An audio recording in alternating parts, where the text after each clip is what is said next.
So you know how I know this one big beautiful bill is nothing but a big ass beautiful scam and failure for the American people? Because members of Congress hate this shit, and they're either lying about it or trying to get exemptions from provisions in the bill. For instance, Lisa Murkowski was going around saying that she was a definite no on the bill. Then she went in and negotiated exempting Alaskans from many provisions in the bill. Here's what she got: a 25% point increase in the federal Medicaid match for Alaska and 15% for Hawaii, meaning significantly more federal support for Alaskan healthcare. This is because Alaskans rely heavily on Medicaid, and this will keep hospitals open in Alaska. She also got a waiver of work requirements for SNAP recipients in Alaska and Hawaii. They're saying it helps those in remote areas where work options are limited. Aren't work options limited in marginalized communities too?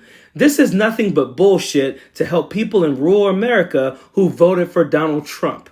So just to put this in layman's terms for you guys, Lisa Murkowski said the rest of the country can deal with Medicaid cuts, job losses, hospital closures, and lack of food, but not her folks. So they know this is going to screw a lot of Americans, and they don't care. And they're telling the same damn lies about this bill. And what is so hard about requiring an able-bodied individual with no dependents, no sickness, to work 20 hours a week?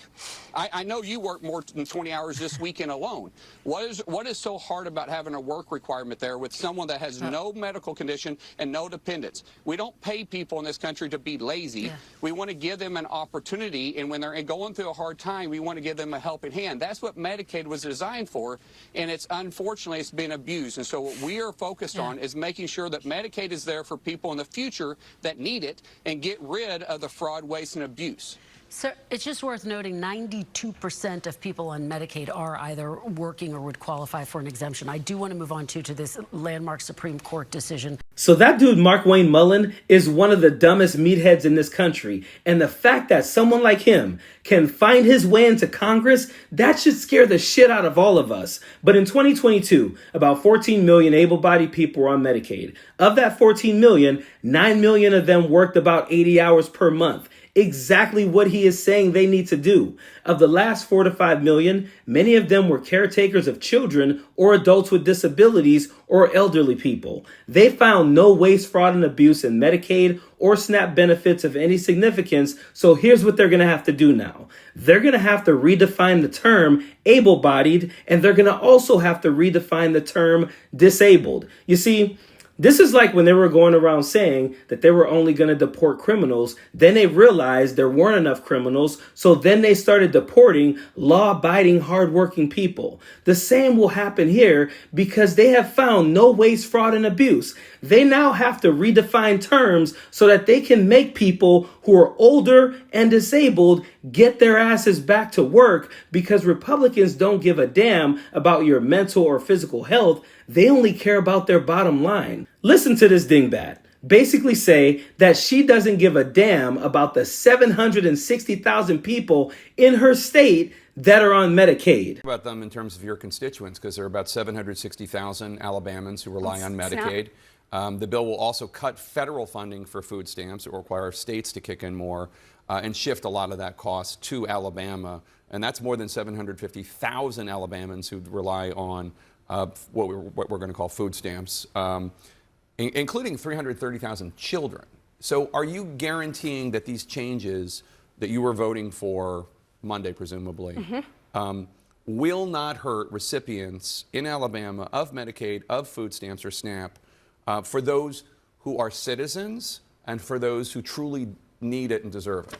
Absolutely. So when you look at Medicaid, children, obviously, we have the Children's Health Insurance Program. So children are absolutely not touched by this. Same thing when it comes to SNAP benefits. So we've made sure that that is taken off the table.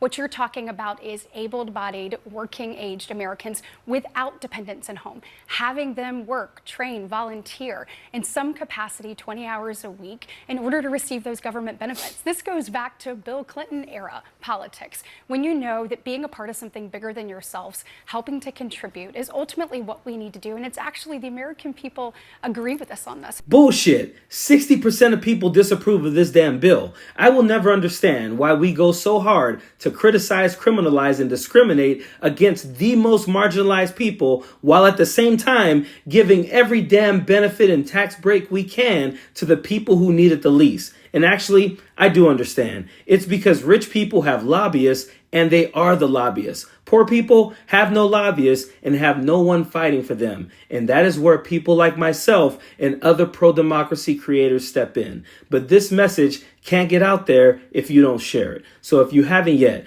please like it, please comment on it, please subscribe, and please share this video with someone else. As always, I appreciate you guys. Period. Don't want no enemies or ops. Envy in they heart, I tell them stop. Vacation on the yacht.